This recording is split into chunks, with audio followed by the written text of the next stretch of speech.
हरिः ॐ सहना भवतु सहना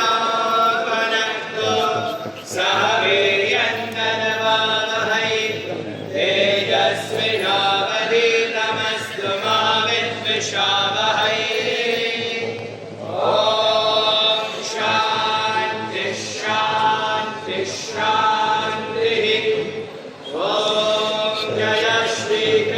चैतन्य प्रभु नित्यानंद श्री अद्वैत गदाधर श्रीवासादि गौर भक्तवृंद हरे कृष्ण कृष्ण कृष्ण हरे हरे हरे राम राम राम हरे हरे हरि ओम स्वस्ति नो गोविंदः स्वस्ति नो अच्युतानन्दः स्वस्ति नो वासुदेवो विष्णुर्दधातु स्वस्ति नो नारायणो नरो वै स्वस्ति नः पद्मनाभः पुरुषोत्तमो दधातु स्वस्ति नो विश्वक्सेनो विश्वेश्वरः स्वस्ति नो ऋषिकेशो हरिर्दधातु स्वस्ति नो वैनादेयो हरिः स्वस्ति नो अंजनासुतो हनुर्भागवतो दधातु स्वस्ति स्वस्ति सुमङ्गलैकेशो महान् श्रीकृष्ण सच्चिदानन्द घन सर्वेश्वरेश्वरो दधातु ॐ शान्ति शान्ति शान्तिः ॐ वसुदेवसुतं देवं कंसचाणूरमर्दनं देवकी परमानन्दं कृष्णं वन्दे जगद्गुरुम् ॐ आवाहयाम्यां देवीं मां स्वां त्रैलोक्यमातरं यस्य स्मरणमात्रेण सर्वपापविनाशनं त्वां देवीं त्वं जगन्माता त्वं देव शिवसुन्दरा गायत्री त्वं च सावित्री गङ्गा त्वां च सरस्वती आगच्छ देवि कल्याणी शुभं पूजागृहाणि च वत्सेन सहितं माता देवीम् आवाहयाम्यहम् ॐ चिन्तामणि प्रकरसत्त्वसुकल्पवृक्ष रक्षामृतेषु सुरवीरविपालयन्तं लक्ष्मी सहस्रशतसम्भ्रमसेव्यमानं गोविन्दवादिपुरुषं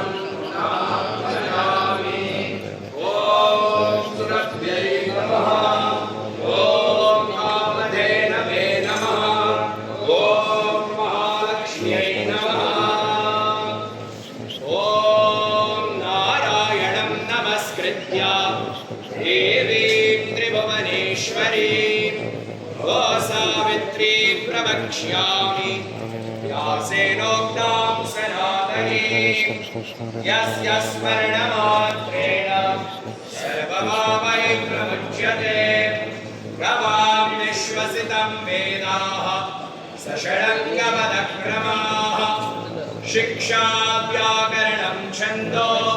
निरुक्तं ज्योतिषं तथा एतासामग्रशृङ्गेषु इन्द्रा विष्णु स्वयं स्थितौ शिरो ब्रह्मा गुरुस्कन्धे ललाटे वृषभध्वजः कर्णयोरश्विनौ देवौ चक्षुषो शशिभास्करौ दन्तेषु मरुतो देवा जिह्वायां च सरस्वती कण्ठे च मरुतो देवो हृदये हव्यवाहनः उदरे पृथिवीं देवी सशैलवनकानना ककोद्दिद्यौ सनक्षत्रा पृष्ठे वैवस्वतो यमः पूर्वोऽस्तु वसवो देवो वायुर्जङ्गे समाश्रिताः आदित्याः स्वाश्रितो वारे साध्याः सर्वाङ्गसन्दिशो अपारे सर्वतीर्थानि गौमत्रे चाग्नविस्वयं हृदे पुष्टे महालक्ष्मी गोमयी स्थिता सदा नासिकायां च श्रीदेवी ज्येष्ठा वसति भागिनी चत्वारसागरा पूर्णा गवाग्न्येव पयोधरे पुरमध्येषु गन्धर्वाः पुराग्रे पन्नगाश्रिताः पुराणाङ्गश् रोमलाङ्गलमाश्रिताः रोमगोपेषु शर्मण्येव प्रजापतिः हुङ्कारेष पुरो वेद शब्देश प्रजापतिः एवं विश्वमयमार्चां तासां भोक्ता स केशवः तमां दृष्ट्वा नमस्कृत्य कृत्वा चैव दक्षिणां प्रदक्षिणे कृता तेन सप्तद्वीपवसुन्धरा कामलोकस्य विशेषोऽस्ति हस्तः सम्पूर्णमात्रतः शतं ब्राह्मणभुक्तेन सममाहुर्युधिष्ठिरा य इदं पठते नित्यं कन्याभरतारमाप्नुयात् सायं प्रातस्तु पठता शान्तिर्स्वस्य यनं महत् अहोरात्रै कृतैस्त्रस्य इत्युक्तं हि ब्रह्मणा पुरा गावो मे ह्यक्रतः सन्तो गावो मे सन्तु पृष्ठतः गावो मे हृदये सन्तो गवां मध्ये वसाम्यहम् सुरभि वैष्णवी माता नित्यं विष्णुपदे स्थिता गोग्रासस्य विष्णुत्वं सुरभिं प्रतिगृह्यताम् गावो मे मातरः सर्वमे पितरो वृषाः ग्रासमुष्टिं सुरभिं कपुष्यताम् सहस्रस्य प्रपद्या ब्रह्मणोत्तमे सर्वतीर्थादिकं पुण्यम् इत्युक्तं ब्रह्मणा पुरा हरिः ॐ हिरण्यवर्णां हरिणीं सुवर्णरजतस्रजां चन्द्रां हिरण्मयीं रश्मिं वेदो महावः तां महावः चावेदो लक्ष्मीमनपगामिनीं यस्यां हिरण्यं तृप्तां तर्पयन्तीं